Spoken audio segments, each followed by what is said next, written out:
What if everything you thought about courage was wrong? What if it's not just about facing fear, but about understanding why we fear and what we can do about it? Today, we're uncovering a hidden Stoic secret that redefines courage, and it's not what you think. The Stoics have a shocking perspective, one that will change the way you approach every challenge you face. Section 1. Redefining courage.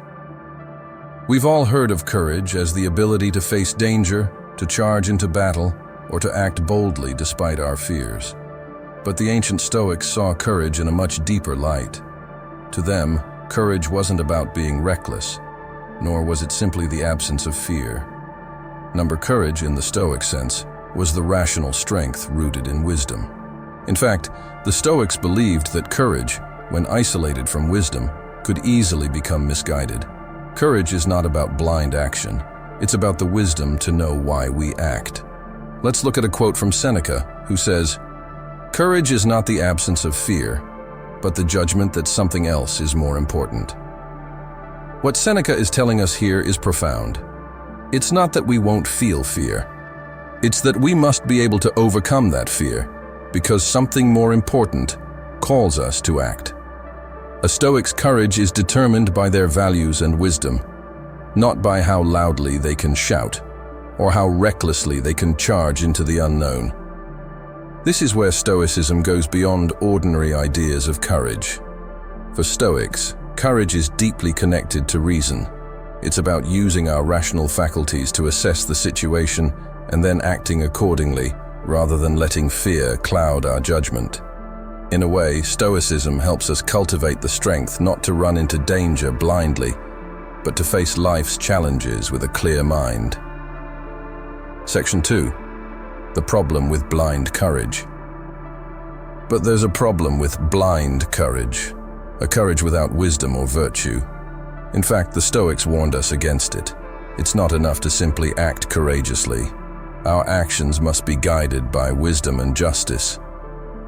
In Plato's Laches, Socrates engages with his fellow Athenians about the nature of courage. When Laches defines courage as endurance of the soul, Socrates questions whether that's truly a virtue. Is the courage of a reckless person, one who charges into danger without thinking, really virtuous?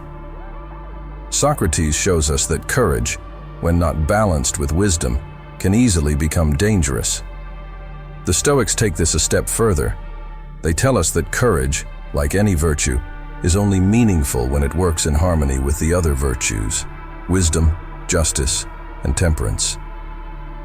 So, the Stoics didn't just want us to be brave, they wanted us to be wise and virtuous in our courage. Blind courage can lead to harm. It can lead to recklessness, impulsivity, and even cruelty. Just look at the brave psychopaths or reckless leaders throughout history who acted with courage, but no wisdom. This is where the connection between Stoicism and courage becomes clear. Wisdom and reason must be the foundation of true courage. Without them, we risk acting in ways that harm both ourselves and others. Section 3. Courage in the face of fear. Now, let's address one of the most common misconceptions about courage. Most of us think that courage means never feeling fear, but the Stoics disagree. They believe courage is not the absence of fear. Rather, it's the ability to act despite fear. In fact, the Stoic philosopher Epictetus said, "It's not things that disturb us, but our judgments about them." Fear arises not from the situation itself, but from how we interpret it. Courage is the ability to confront these fears, not by avoiding them, but by reshaping how we see them. Take a moment to think about your own fears. Are they truly as terrifying as we imagine? Or is it the judgment that we attach to them that creates the real distress? The Stoic response to fear isn't to banish it, but to learn to navigate it, to keep moving forward despite it. Section 4. Courage and the role of emotions. But what about other emotions? Is courage only about fear? The Stoics actually teach that courage extends beyond just overcoming fear. It's also about handling other emotions like grief, anger, and desire.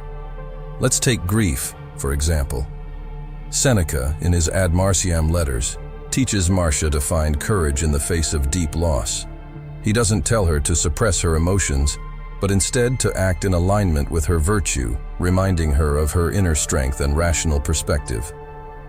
In Stoicism, emotions are not obstacles to be avoided, but guides that help us understand where our values are. True courage, then, isn't just about pushing through fear. It's about being aware of how emotions, like grief or anger, can lead us astray, and having the courage to act in ways that are consistent with our highest values. Section 5. Practical application of Stoic courage. So, how do we apply this Stoic courage in our daily lives? The key is awareness. When you face a challenge, a difficult conversation, or an uncomfortable situation, first, pause. Recognize the emotions rising within you: fear, anger, desire, even boredom. Then ask yourself, what's more important than this emotion in this moment? What do I value most? Courage means acting in alignment with those values, even when it's uncomfortable. This is the Stoic approach to courage, being able to navigate through life's emotions and make decisions that lead us to true fulfillment, not just temporary relief. The hidden power of Stoic courage. So, what's the hidden connection between Stoicism and courage? It's this. True courage comes not from the absence of fear, but from the ability to act wisely in the face of fear, pain, and desire. It's about being rational, virti,